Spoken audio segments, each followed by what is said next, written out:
to another edition of Cool Cars, Interesting People. Our guy today, Mike Spencer. Maybe you've been up to his little place called the Geomatic Attic. Brings in all these great eclectic acts. He's also quite an environmentalist. He does all kinds of things. He even has his own job. So he's an interesting fellow. We'll have a chat with everything that he does. In the meantime, a 1968 Pontiac Beaumont, Layne Whipple, come on in here. This is our first real classic car that we've featured on this series. It's about time. Yeah. What drew you? Because you're the owner of this vehicle. What drew you to the Beaumont? Why is it so special? Well, to start with, it was a deal. Oh, yeah.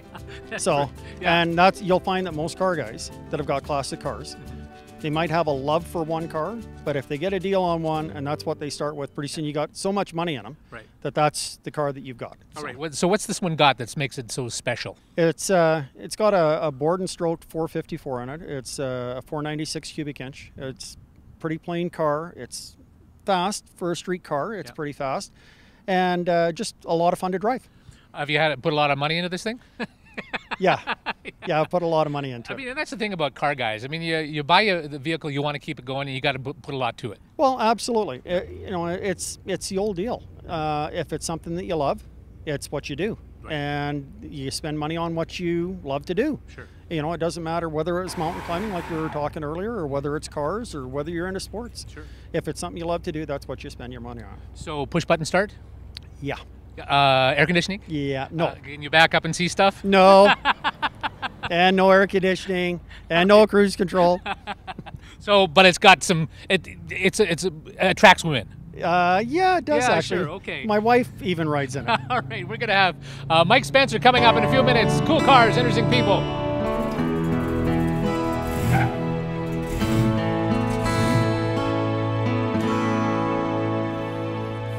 There he is, Mike Spencer. Come. Hey. Here it is. Good. The Geomatic Attic, the little place that could. It really is. It's amazing, isn't it? Well, yeah, it's been fun for us, that's for sure. Like this is where it all happens. Like, and how many shows have you had so far? And because I can look at your poster wall, and there's a ton of posters up there already.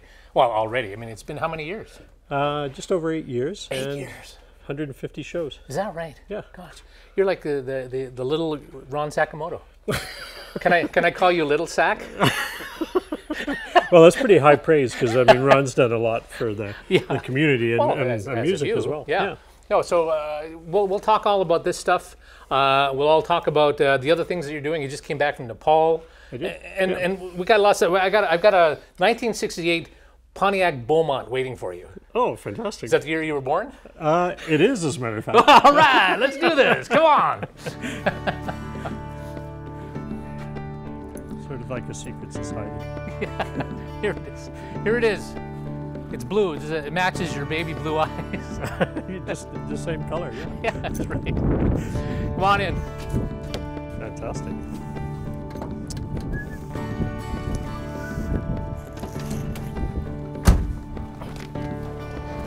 Okay.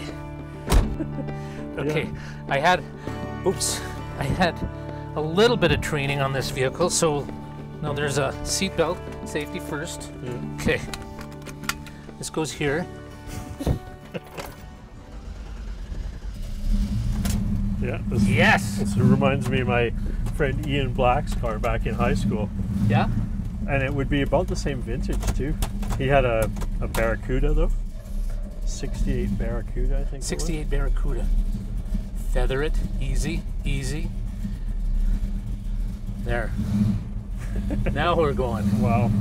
68 Barracuda. So what was your big car in your day?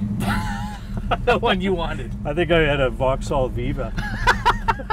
What the hell is a Vauxhall Viva? Well, it was probably, if Phil Edmonston was around at the time, he probably called it his biggest lemon of that particular year. Yeah, there's no question.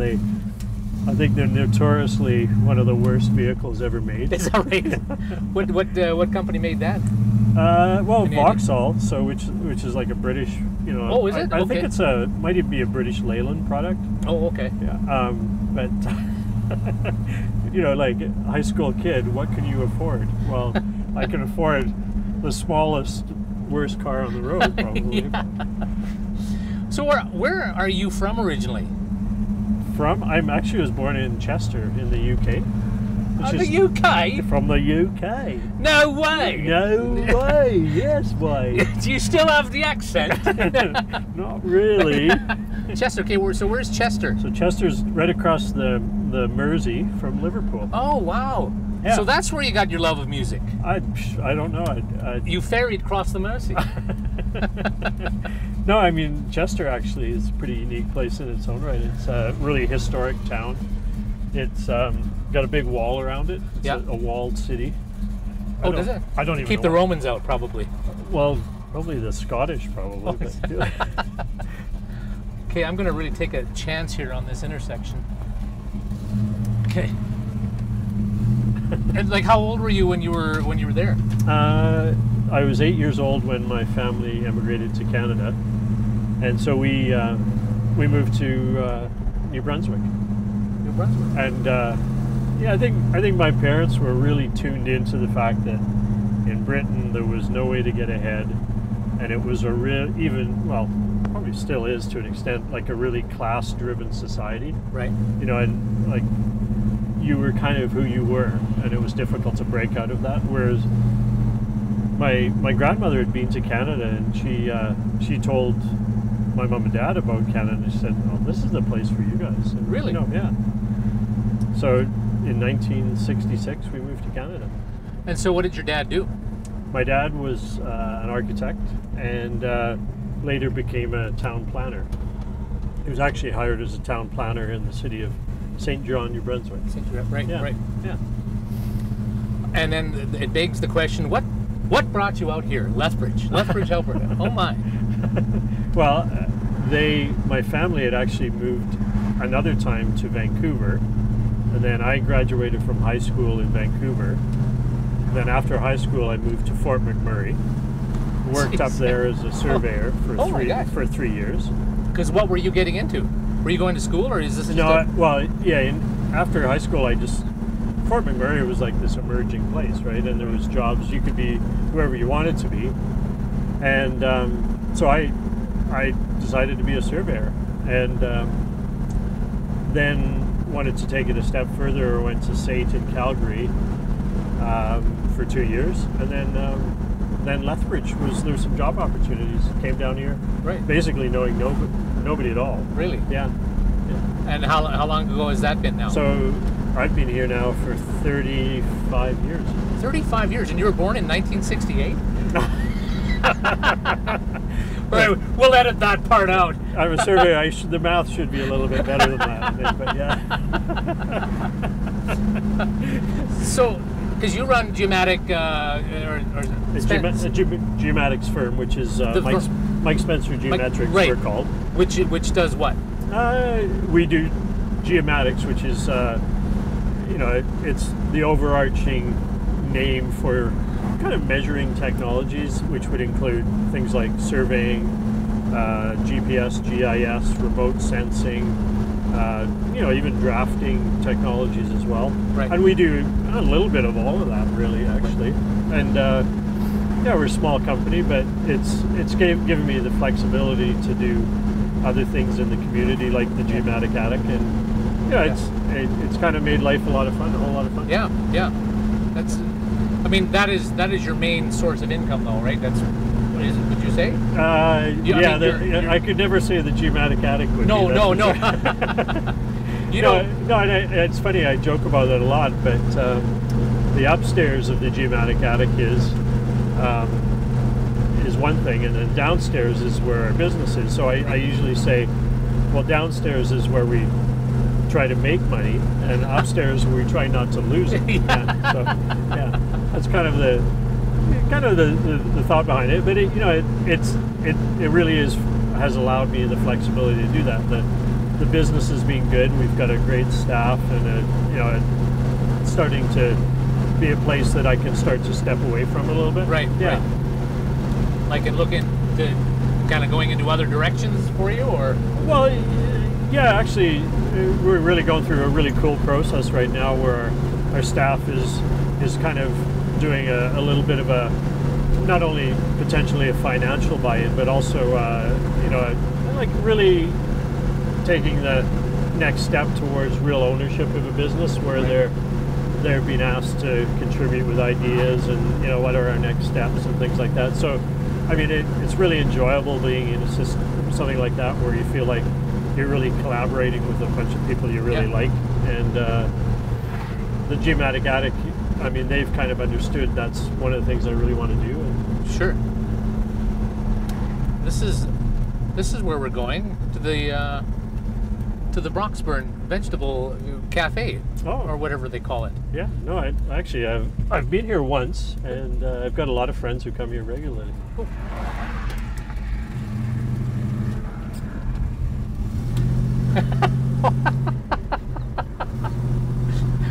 It's a good thing we're almost here.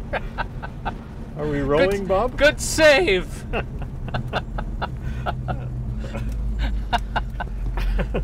All right. You crazy driver, you, Mark. Yeah, that's right. Yeah. All right. Good thing we're here.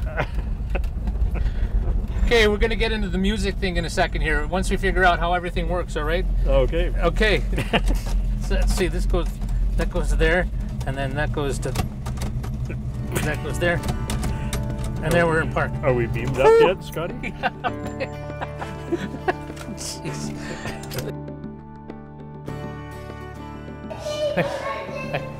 Come on. Right. Anyway, so here we are. Broxburn Cafe. Broxburn Cafe. Nice place. It's a short drive out of Lethbridge. Mm-hmm. It's nice. Okay, so you're in Lethbridge, and you say, "I love music. I got to do something about this. I wanna have my own little backyard where I can bring acts in." Where did you start with the Geomatic Attic idea? I think I mean, everybody probably has little moments like that where you think, hey, you know what if I had like a big old house, and you know, you've got to have it wide open and you have bands playing in there and you invite people and have a big party. I think that's probably originally from talking to friends of mine, you know, hey, what if we had a rental property that, you know, you could rent out for part of the year, but the rest of the year you book acts to come through. And it was a crazy idea. It never really came about, but what did actually come about was at a former office that I had, we had an attic space, which was really just a, you know, bad old hole in the ceiling, really, is what it was. And, you know, we had file cabinets and pool tables and rock and roll posters and things like that. And friends used to come and jam upstairs. Oh. Are you a musician? Actually, no, I'm not. I mean, you know, I'm sort of always that guy who gets involved. I'm the instigator. Or you get the drugs. I'm the runner. Yeah. Thank you very much. Appreciate it. Thank you so much. And there's some creamer there as well. Is this Broxburn Coffee? Yay. Thank you very much. Thank you very much. Thank you. So anyway, yeah, so you get the stuff. Yeah, like I mean, I always kind of enjoyed organizing things. And actually, it's funny because a friend of mine had committed to doing a house concert at his house, and but knew that we were doing these jams in the Geomatic Attic, which we'd start to call it. And he said, "Oh, why don't we do the house concert at the Geomatic Attic instead of at my house?" And then you could clean it up. and then he proceeded to say later on that he was going away for the weekend and couldn't be around, and left me kind of holding the bag. So I not only had to basically kind of, you know, entertain the entertainers and you know, put them up, find a place for them to stay, but also sell the tickets and do the marketing plan, which I think the first marketing plan was $10 ticket, and you got 2 pieces of pizza and a beer. So, you know, there wasn't really a lot left over after you did that, you know, especially to pay the musicians. But it was a start because people kind of embraced it. They liked the fact that it was a casual atmosphere. It was almost like being in your own living room kind of thing. Right, sure. And that first year, it was 2008, and then we replicated that, I think, 5 times that year. Right. This isn't in the place you have now, though, right? No. This is totally different. Yeah, up on the north side. Okay. We're leasing a small space, and, you know, like, it was really just like a little shitty little hole in the ceiling is really what it was.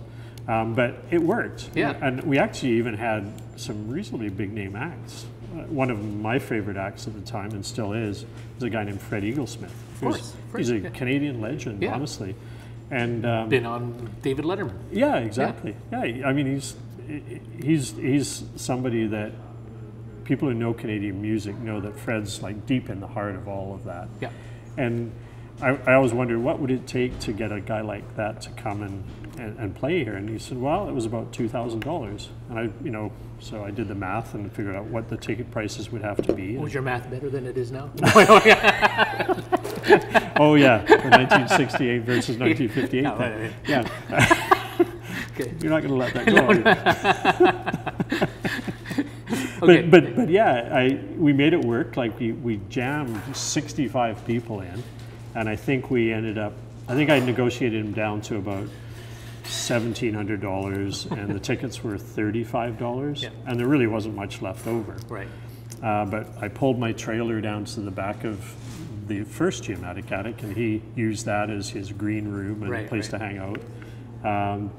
It was August 3rd or something, 2008, and it was hotter than you would, you could believe. It was probably 40 degrees in there, and Fred was wearing a tuxedo. Oh, jeez.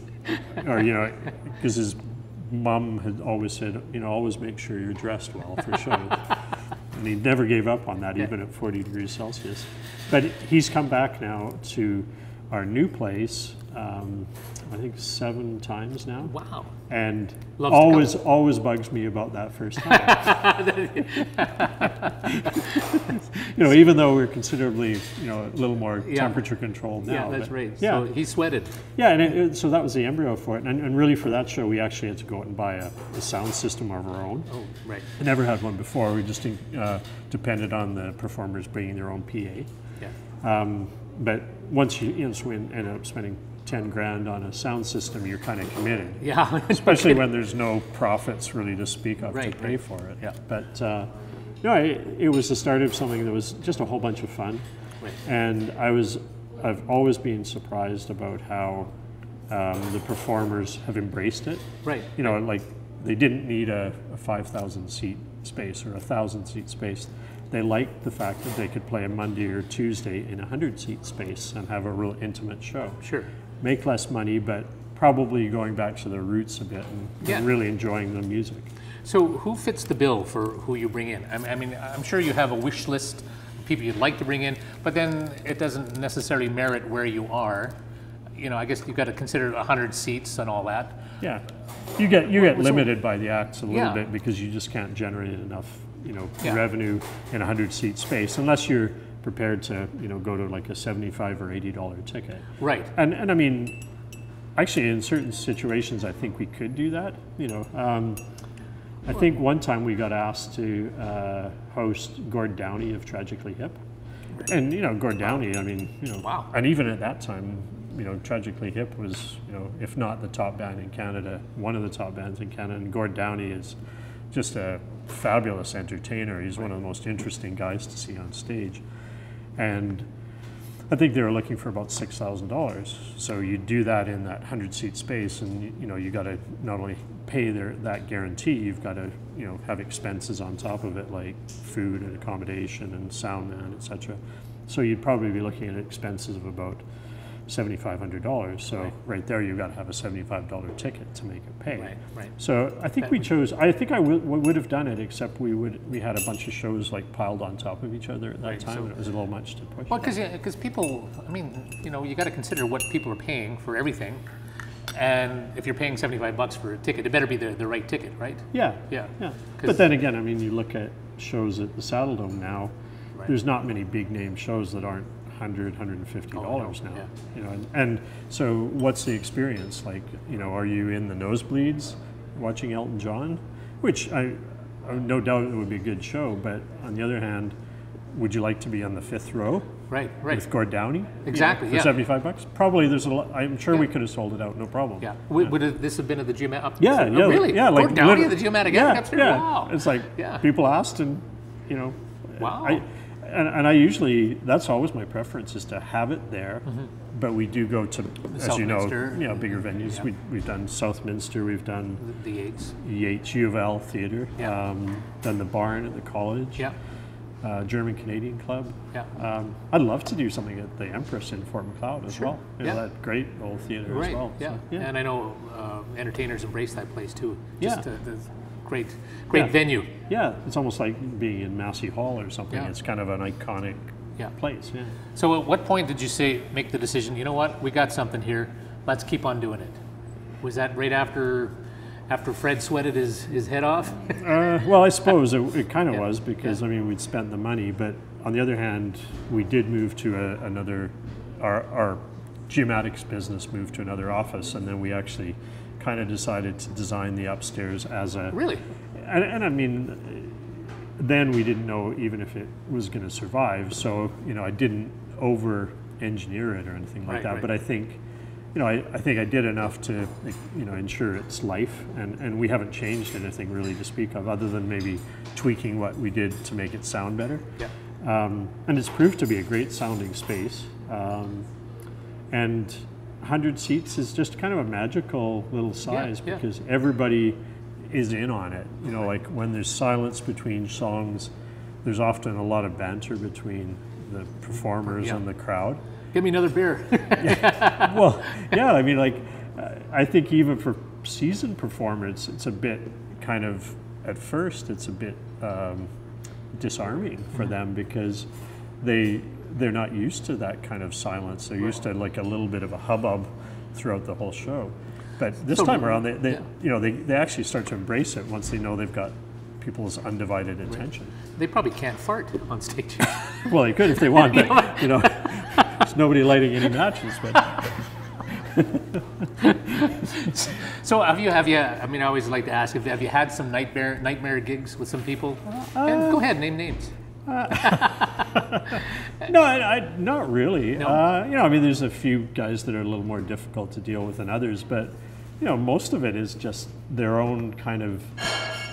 Maybe they walk into the Geomatic Attic and they go, like, what am I doing playing in this little space like this? Because they're used to playing in, you know, something bigger. But I think usually what happens towards the end is that they get it. You know, they figure it out. A good example for me was a few years ago we had Jimmy Rankin come and play.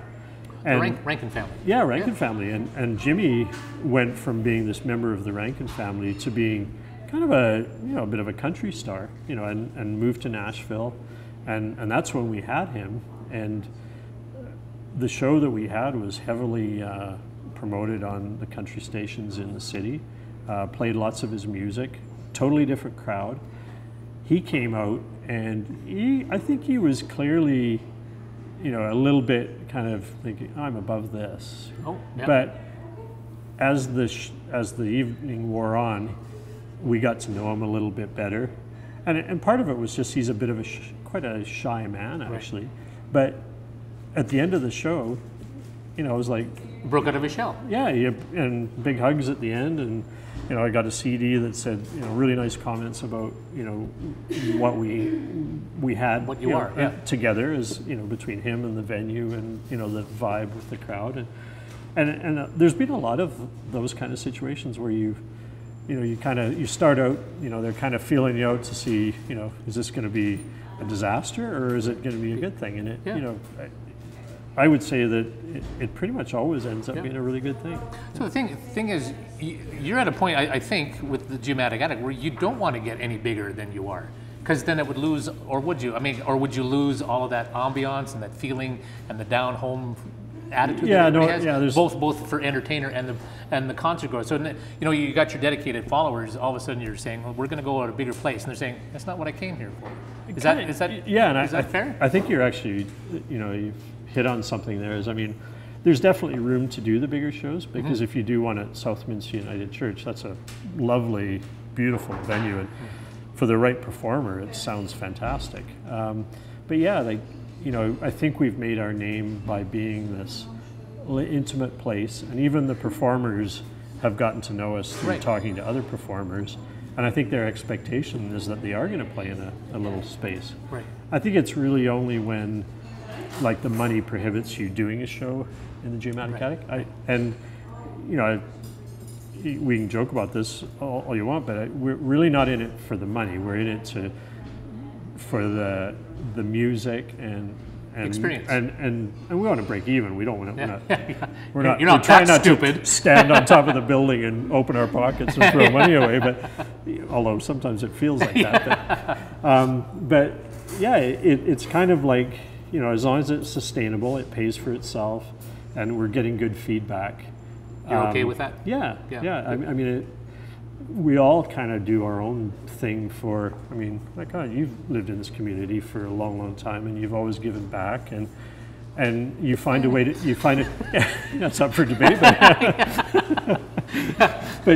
But you know, you get to be in a place like this, and it's being good to you, and you kind of you find a way to, you know, kind of contribute in, I don't know, pay it forward is the way you call it, something like that. But yeah, no, it for me it still feels sustainable. I mean, I was born in 1968, so I'm still young.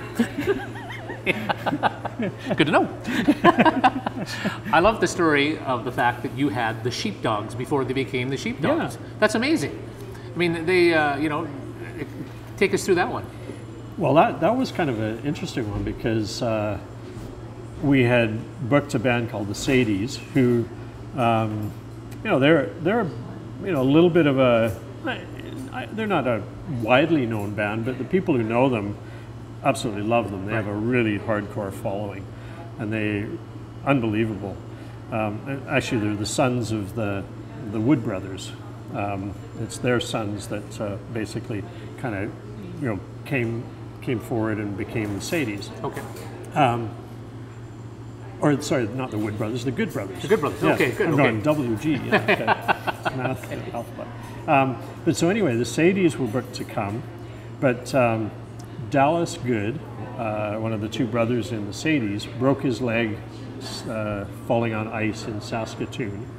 Canadian. Good Canadian story, but that was just before the show, and we had sold it out, but we had to cancel because it was that close to the accident. He wasn't able to play. So they gave us another date, which was like June 20th or something like that, and we thought, well, why don't we make it an outdoor show? And they said, okay, well, if we do an outdoor show, can we add an opening band called the Sheepdogs? And I didn't know anything about them. And they said, it's just $200. $200 to bring in the sheepdogs. Yeah, which is actually, you know, you laugh at this, but it's a very common number for opening acts. Really, $200? Yeah, like some acts will get $100 or $150 or $200. It's, I mean, I often feel embarrassed about it because they're almost without fail they're good. Yeah. But they're just looking for their first opportunity. But the Sheepdogs came and played for $200, but by this time, they were already in this Rolling Stone contest to be on the cover of the Rolling Stone. And they got through all of the quarterfinals and the semifinals, and they made it to the final.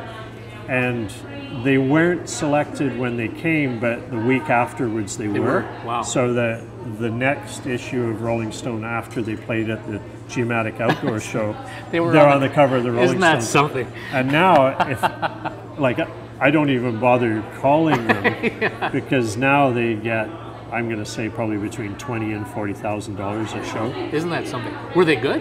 And they were amazing. Like, you know, and people talk about it as, were you there on that day? Yeah. You know, and there's 1,000 people that say they were. Yeah, there was probably only 300 there, but you know, there's 1,000 people that will say they were there. Which is, I mean, even that little bit of a folklore kind of builds the history of the Geomatic Attic. Yeah, that's fantastic. Yeah. Is there, would you say, I know this is like having one of your babies being special, but was there one concert that just stands out for you, or just one meeting, one person? There's a few actually. I pretty much always think about a lady named Carrie Rodriguez that came. I remember her. Yeah, second year, first year in our space we're in now. Austin, Texas. Incredibly talented singer and fiddler. Right.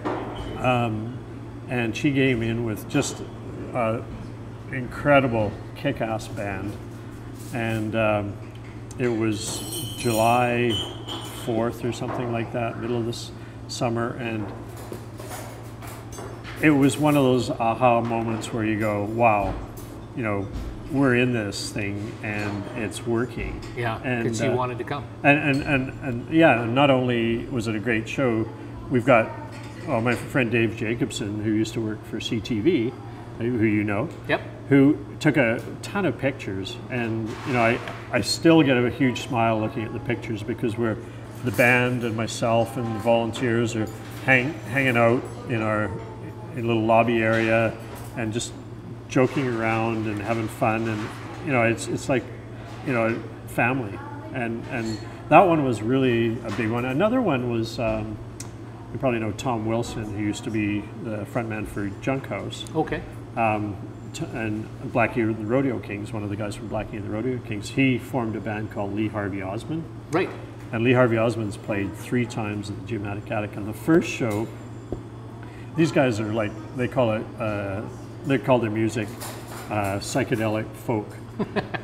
And but really it's just like, you know, like searing rock and roll. And in our little space of 100 people, Tom got everybody to stand up and dance, and there's this little kind of wave that seemed to be happening on the floor. Oh no. And it's at that point I was trying to remember if I had actually agreed to the upgraded engineering on the floor joists, or whether I had, you know, taken the cheaper route. So this was the moment where if anybody's going to go through the floor, this would be it. Oh God, I hope I'm not Scottish. But that was probably the only time where I really kind of felt like there was real movement in the floor. Oh, wow. But yeah, that one a lot of people talk about, and there's actually a little bit of a hardcore following for that. One of the big supporters of the Geomatic Attic is Paul McDonald from McDonald Nissan, right next to us, right. And he brings a crowd of people to come Really? to whenever Lee Harvey Osmond plays. Really? So yeah, He doesn't seem like a Lee Harvey Osmond guy. no, but like he's got his brother Jim as well. Like they're fans that would travel to see Lee Harvey Wow, Osmond. that's Yeah. fantastic. Yeah. So it's been going well. Yeah. Yeah, and it's going to. You don't want to stop it, right? Well, I mean, there's times where, you know, we try to kind of build in larger, periods of time so you can take a break from it, because we typically end up kind of doing pretty concentrated seasons.